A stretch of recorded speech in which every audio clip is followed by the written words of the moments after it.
guys, welcome to my kitchen. Another big exciting day in my kitchen. Where are we going? Northern Italy. What are we making? We're making baked polenta, essentially is what we're making. We're making cornbread. And cornbread is essentially ground corn made into like a flour, kind of, right?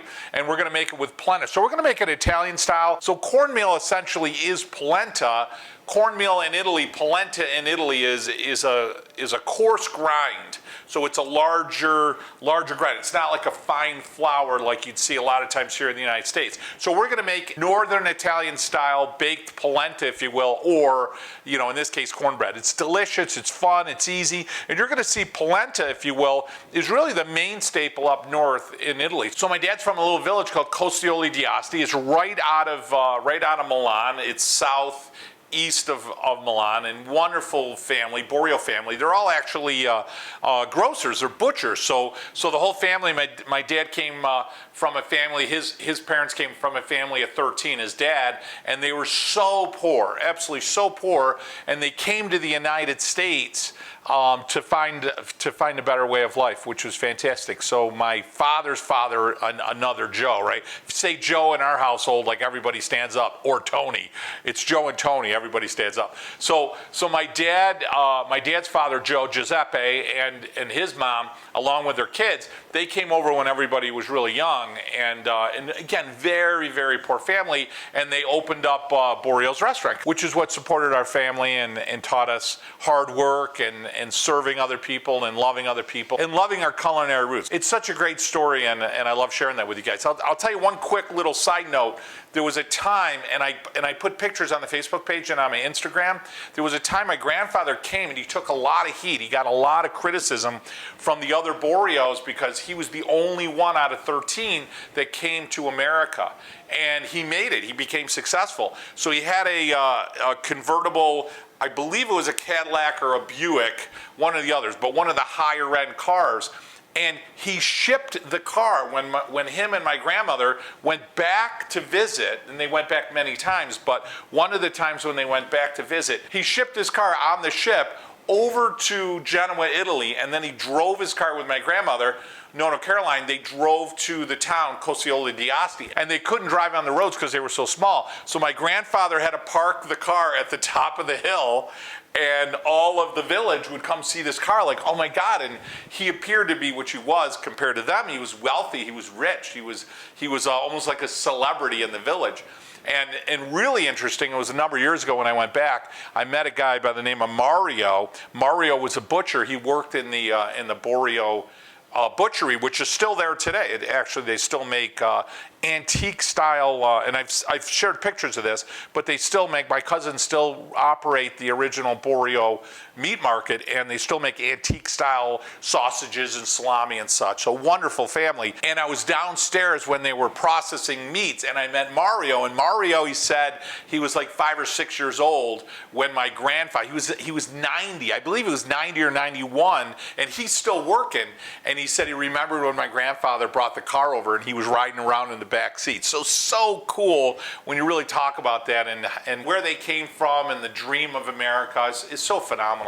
So great story. Didn't mean to keep rattling on. So what do you say? Enough chatting, let's get cooking. All right, so let me go over ingredients. First thing you're gonna need, center stage, I've got a cornmeal, coarse ground. It'll either be called polenta or cornmeal coarse ground. You want 1 cup. Now this is a yellow cornmeal, so traditionally you're going to see plenty. You can get a white corn or a yellow corn. Now if you only use cornmeal, it won't create like a cake. It won't be, I don't even want to call it a bread because it's really not a bread, but it won't be cakey. It won't hold together. So we're going to use flour in there. You're going to need 1 cup of flour. So I like either an all-purpose flour or pastry. Today we're using pastry, lower protein content. The flour is important because the cornmeal only, it'll just crumble apart. So you're going to need the flour to bind it together. You're going to need salt. So I want something kind of special. I want it briny and kind of soft, you know, with some mineral flavor. Where would I go for that? I'd go to Sicily. I'd get some flaky Sicilian sea salt. And you know what's great about this? It's sexy. You know, and I'm part Sicilian, so, you know, there's a little bit of that going on here. You guys probably can tell by looking at me. All right. Sorry. I don't know where it comes from. I'm sorry. Got to add some leavening agent because the corn itself isn't really going to expand, and we want to make it light. We don't want to make it really like a dense cake, right? Or a bread. So we want a leavening agent. In this case, we're going to add some baking powder, and you're going to add 3.5 teaspoons of baking powder, 1 teaspoon of salt, 1 cup of a whole milk. Now we're going old style, so one of the best sweeteners my grandmother would always use is honey. She would rarely use granulated sugar. Not say never. Fried dough, granulated sugar, absolutely, I can remember that. Or powdered sugar, she'd use that a lot. But she would almost always use honey. Honey's sweeter than granulated sugar. So we're gonna use a 1/2 cup of honey. You're gonna need it. I'm sorry. You're gonna need 1 egg, free range, cage free, something, organic. That would really be nice, gives you a much better flavor. That's gonna add fat, it's gonna add flavor to your cake for sure, any of your recipes. The other thing that an egg will do is it binds everything together, so it'll hold your bread or cake together. Now we're gonna need a great ingredient, we're gonna need olive oil. So you're always gonna wanna add a fat to your cornbread or to your corn cake. In this case, we're gonna use olive oil. Now, let me tell you why. One, it's gonna add some robust flavor to your bread or to your cake. Olive oil brings with it the flavor of the olive, which again is gonna be a little bit more rustic. It's gonna give it a little bit more depth of flavor. And I happen to know a guy, I got a guy that actually has a farm in Italy, and they make their own olive oil. Isn't that cool? And he co-ops with a whole group of farms, and it's grassy, earthy, peppery, and the guy owns a company called Vito and Joe's Extra Virgin Olive Oil, well, Vito and Joe's, and he named the company after those 2 kids, and anyone new to our channel, that's me, right? So there's the picture of the Boreal family, and I know what you're thinking. You're like, Joe, geez, I like a couple of bottles of the big or the small. I don't know where to go. I'll tell you exactly where to go. You go right to my Facebook page or my Instagram page or the description in YouTube. Just click by it now. We'll send you a few bottles of Vito and Joe's Extra Virgin Olive Oil right to your front doorstep. I think of it as taking a trip to Italy right in a bottle. So in this case, we're gonna add 1/3 cup of olive oil. When I take the aroma of that, boy, that is good. It just gives you the aroma of the hillside of Italy. It's grassy, earthy.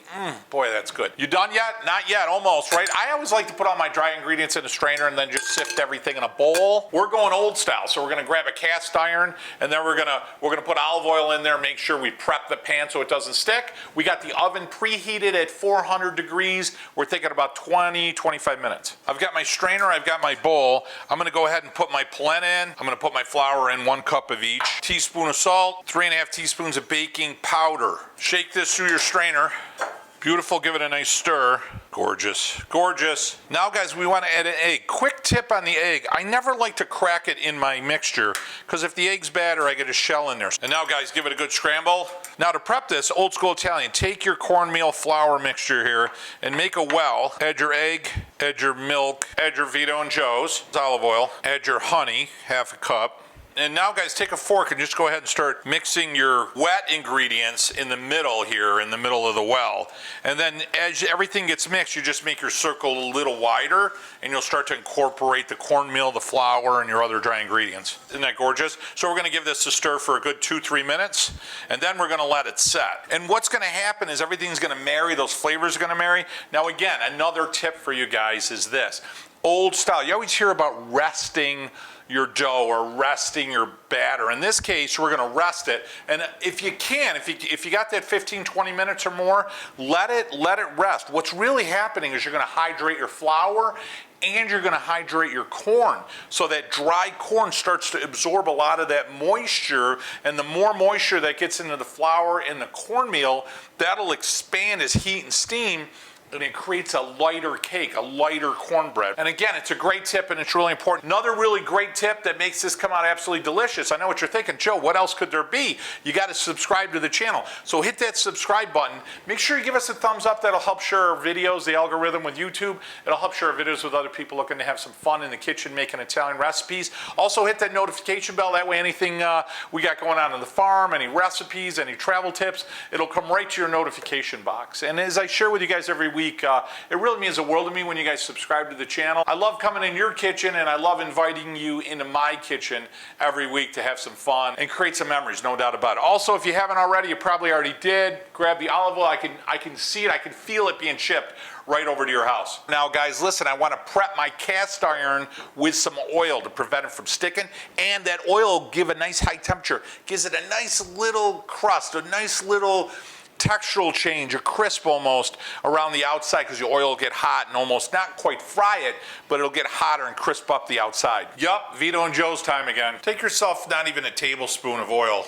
And we're Italian, so we do everything by hand. So get that, and this is good for your skin anyway, but get it all the way around that cast iron pan, and then come up around the sides. That's really important. Beautiful. Now it's been about 30 minutes, so you see how it starts to get kind of gooey and everything's well hydrated. I'm gonna pour that right in my pan. Get your spatula, you want every beautiful little flavor out of there. We're ready to bake, guys. Oven's 400 degrees preheated now. I want it at 400 when I put it in. You're gonna go 20 minutes for sure. I would set your timer for 10, and then check how it's baking. Is it browning excessively in one area more than the other? Every oven has a different personality. You figure you're gonna go at least 20 minutes to 25. You wanna check it with a knife or a toothpick, make sure it comes out nice and clean and dry. And then as soon as it does, get it out, because you don't wanna overcook it and have it crumble or be dry. Nothing worse than dry polenta. 25 minutes to the minute, guys. Look at that. Whoo, that is beautiful. And we're gonna plate it on. Isn't this a beautiful plate? So I'm an affiliate for Mackenzie Child, guys. The description's right down below. And they're having a sale, guys, so just click the link below or on the Facebook or Instagram. And any of those purchases really help support the channel, so I really appreciate it. Favorite time, taste time? What do you say we cut into this and have some fun? Boy, does that look good, guys? This is still warm, so it's not gonna necessarily stay together really well, so we just gotta go easy with it. All right, so we're plated on our Mackenzie Child. Isn't that gorgeous? So it's nice and warm still, so it's gonna be a little bit soft. They're still a little bit delicate. And then you see how you get that crispy little edge on the outside? Not only is that from the cast iron, but that's from the olive oil. Oh, that is just beautiful. So we gotta pick our favorite piece. I always like that little extra texture. So I'm gonna go ahead and grab this. I know what you're thinking, Joe, what are you gonna put on it, right? So this is what I'm gonna do. I'm gonna either do butter or mascarpone cheese. I might have to try two different pieces to see which one I like the best. And I'm gonna go ahead and put a nice hunk of grass-fed butter right there. Yes, please. You see how airy that is? It's just absolutely beautiful. It's just perfect. That's because we let that flour hydrate. Okay, here we go. I love that larger texture of the polenta. You get that grind. And then the flour and some of the smaller texture of the cornmeal, it gives it that cakey feel. You immediately get hit with the texture of the corn and the flavor of the corn. Again, it's got that rustic flavor, and it just gets thicker and more delicious. You get a little bit of the olive oil flavor, certainly the corn, and you get a little bit of the sweetness. The honey is perfect, so it gives the corn that rustic, delicious, old world flavor. And then obviously the butter just, adds that sweetness to it. Tender, it's cakey, got a bread feel to it, crunchy. Now we're gonna do the mascarpone cheese. All right, here we go. The mascarpone cheese totally changes it. It's almost like a dessert with the mascarpone cheese. I can almost say like drizzle it with a little bit of honey, maybe a flake or two of nutmeg. I'm not thinking that's a bad idea. All right, let me finish this just to make sure, to be fair. Well, I would say in this head-to-head, I like the butter better. However, if I was to take that piece with mascarpone cheese, drizzle it with just a little bit of honey and like a breath of nutmeg, I think that would be my go-to. So delicious, so simple, so much fun. Hey guys, thanks so much for joining me in my kitchen today. Thanks for allowing me to come into yours. Now don't forget, guys, hit that subscribe button. Give me a thumbs up. Also hit that notification bell. That way you can always share our videos. Make sure you hit us on Facebook, Instagram, or YouTube.